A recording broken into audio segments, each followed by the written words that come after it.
Homecoming 2024, a successful one for the Liberty Flames. Hey there, friends. Welcome to the Flames Central Game Day post-game show brought to you by Frank Good Builders. The final score, 28-10 for the Flames over the UTEP Miners. Rhett McGibbon here alongside Pat Kelly, Walter Virgil Jr., and overall a very complete game tonight from the defense. Yeah, really good. I mean, they came out here, they did what they needed to, got the job done. You can't ask for a whole lot more. You know, you give up 3 points in the first half, you give up 10 points in the game. Just did a super good job. Yeah, no, and the thing is, you saw really what you wanted to see out of the defense.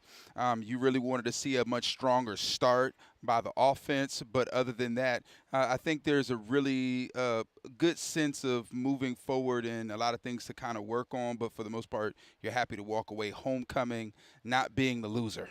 It feels like this team really through weeks 1 through 3 now, and you're sitting at 3-0. It's like step by step. You know, week 1, yeah, you make a step in the right direction. Week 2, it's the adversity challenge. You get that, you accomplish it, you win.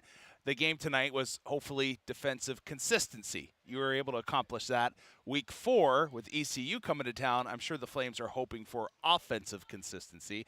We'll have to wait and see if that is the case. But before we get to highlights for tonight, head coach Jamie Chadwell standing by with Emily Austin. Well, Coach Chadwell, I have to ask you, after that Scotty Walden timeout, were you tempted to run the ball into the end zone there? I was. You know, you really think about your Christianity in a moment like that, right? But, you know, we talk a lot about on our set, hey, we're going to do things the right way no matter if anybody else isn't. And I thought about it long and hard, and the players were begging me to do it. But I've been in those positions before, and it doesn't feel good. And so we'll take the knee and do the right thing. All that matters, you guys are 3-0. How does it feel? Well, I mean, we're 3-0, but we're 2-0 in the conference, you know, and at the end of the day, the conference race is what matters.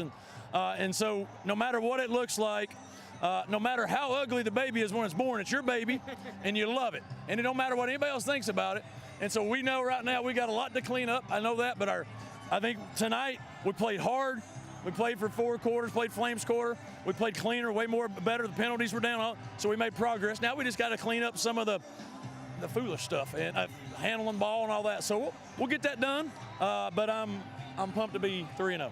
When Cooley went down in the first quarter, Billy Lucas stepped in and didn't skip a beat. What can you say about his performance tonight? I mean, we always felt like we've got a good stable of backs, and we think we got the best, running back room in the conference. And we needed Billy to step up. Billy's proved himself here. He's proven himself at other places. And I don't know what he ended up with yardage-wise, but we needed some tough runs and big plays. He made them, you know, and our guys have a lot of confidence in him. I thought K-Salt played well there in the second half. Sibley showed up, did well. Tyson, unbelievable, what a kid. We got some momentum, which was good. When we needed to score and give us some separation, we did. But I think the whole key to the game was they had the ball down here twice. They missed the field goal, and we stopped them on a 4th down, which was huge. Kyle Krantz called Joe Carter the security blanket. What can you say about him and how he led this defense here today? Yeah, Joe does what he's supposed to do, does it all the time. It's not flashy, you know, but he just plays hard. He plays the right way, and he's that security blanket. He's that one guy that everybody can look at when everything's going crazy. It keeps everybody calm, and he's doing a great job for us. And a walk-on, you know, that's one of the best players in this league, which is great. And obviously earned a scholarship. Proud of him. Couple injuries tonight. What is your concern level? I know you don't know the extent of a lot of them, but is there, what can you tell me about your concern level right now? It's a bunch, you know, because we got guys that are already injured that aren't playing that we need to play. And then, you know, it looks like we probably lost a receiver, sounds like, for the year. And then we don't know about Cooley. His wasn't very good either. So, but, you know, nobody's going to cry for us. So we gotta have people step up. Thanks for your time, Coach. Thank you. Flames. Flames did step up in the second half of this game. I will say, I have a plethora of kids. You guys know that. I get the ugly baby comment. Like, that happens, you know. Like, I loved it. Yeah. And yeah, so it's your baby. Yeah, it is your baby. The only thing ugly about my baby is her appetite. I feel like she just eats me out of, like, just our entire budget. But, you know, she's pretty cute. There's nothing ugly about any of my babies. They're all beautiful. That a boy. They're over there. Good man right there. The injury concern, I think, is one we could bring up right now and talk about. That has to be in the back of his mind right now, because it feels like bodies are going down left and right. Last year, it felt like injuries did not really affect Liberty all that bad. Totally different year this season, in which you have a couple D linemen go down. You heard about a wide receiver, Cooley. We're unsure of his status moving forward. So you got to be worried. Yeah, especially when you realize that you have a team that can do well far along within the season, but you realize that a lot of those wins towards the end of the regular season and potentially going into a conference championship is going to be really contingent upon who has the healthier squad later on in the season. And so when you start to think about that, it really brings a serious concern. Let's take a look now at our Finks highlight of the night. It's going to be the drive that made it 28-10 in favor of the Flames. When the offense needed to answer, they did so, and it started off with a nice ball to Sibley.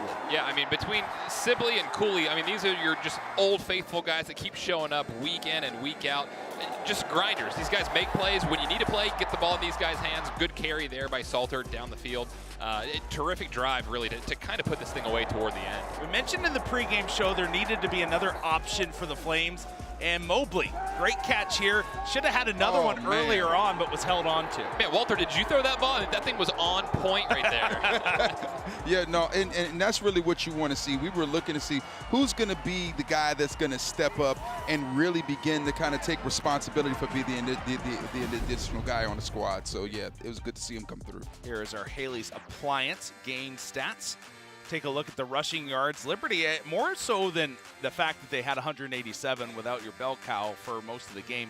Holding UTEP to 91, I thought, was a massive improvement for this group. Yeah, there's no doubt about that. I mean, I think this Liberty defensive front, that front seven, does a good job of kind of shutting down the run. Coming into today, giving up about 116 yards per game. That number should come down here.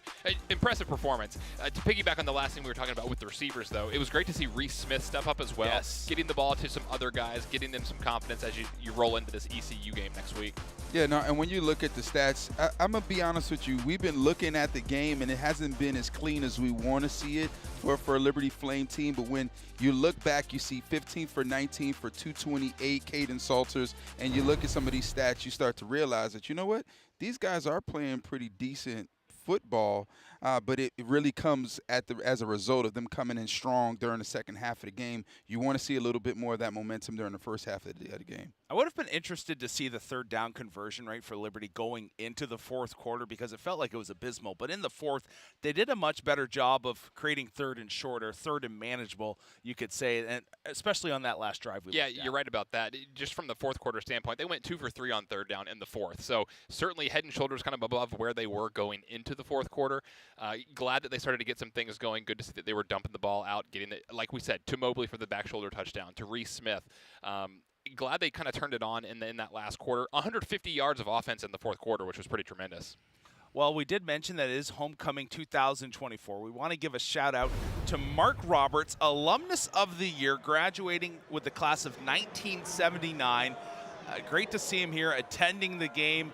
A beautiful night for football, and he is currently living in the South Central of the United States, a big member of just reaching out to the community and Flames alums across the nation. You can see there his family makes up 27 Liberty alums.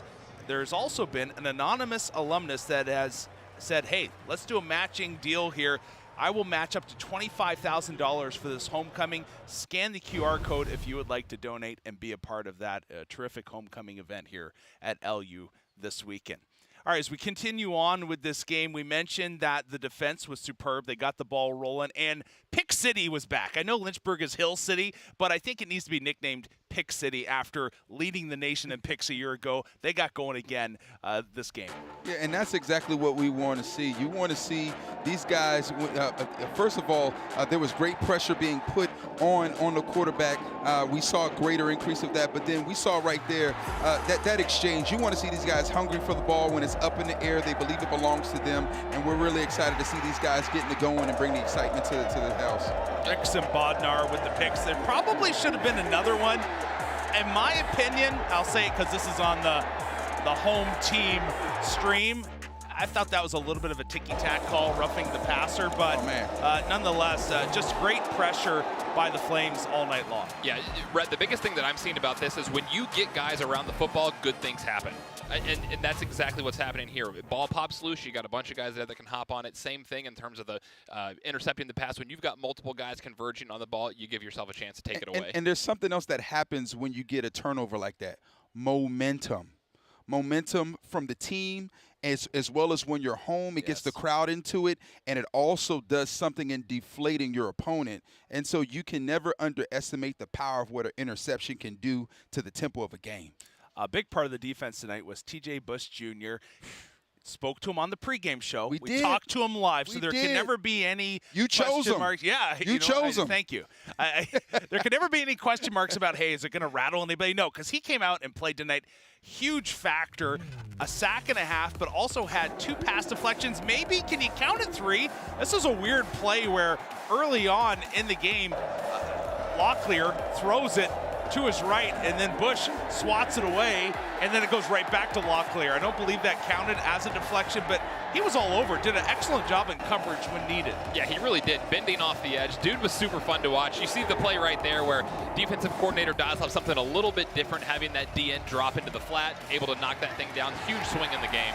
And what I like about him is his motor. I'm always watching the guy when he comes off the ball. His hands are constantly moving. He's not taking plays off. He really believes that at any given moment, the play can come back to him, or he's going to go after it and make it happen. Yeah, he was terrific tonight. It's going to be a lot of fun to watch as he moves on. Hard to believe only his second year. A huge impact player for LU. Well, the sad news tonight, and you heard it earlier on, Quentin Cooley went down with injury in the first quarter. We'll take a look at the video just to kind of give you another look at it. Had to be carted off, unfortunately. And this could be a huge loss for LU. One of those plays where it's just kind of like, I'm not exactly sure what happened on the play, but he did go down and unfortunately would not return to the game. Yeah, you hate to see that anytime you can't put weight on things. Fortunately, kind of jogging off there. Don't ever like to speculate what the injury is, but, Coach Chadwell didn't seem, of course, super enthused with what that outlook could be. Prayers for him. Hope that that's a short-term type of a thing, but not good when your number 1 guy goes down. Yeah, no, that's always tough, and especially when you see guys getting tackled like that from the back and they get twisted up. It can be a bunch of different things, but I think the good thing that you saw was he went in the tent, he went into the locker room on his own will, and he actually made his way back out to hang out, and they didn't ship him off somewhere. And rode the bike for a while, too. Yeah. Not all doom and gloom where he couldn't put any weight on it at all. This injury, though, did open the door tonight for Billy Lucas. 3 touchdowns on the night.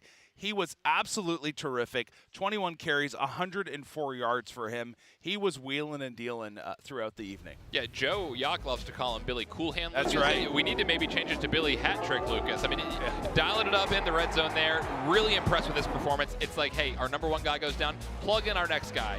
Coach Chadwell said it. We've got a stable of guys we think are the best in CUSA, and they proved it. Yeah, the thing that I liked about what I started seeing as he started getting comfortable was he started stepping and moving downhill.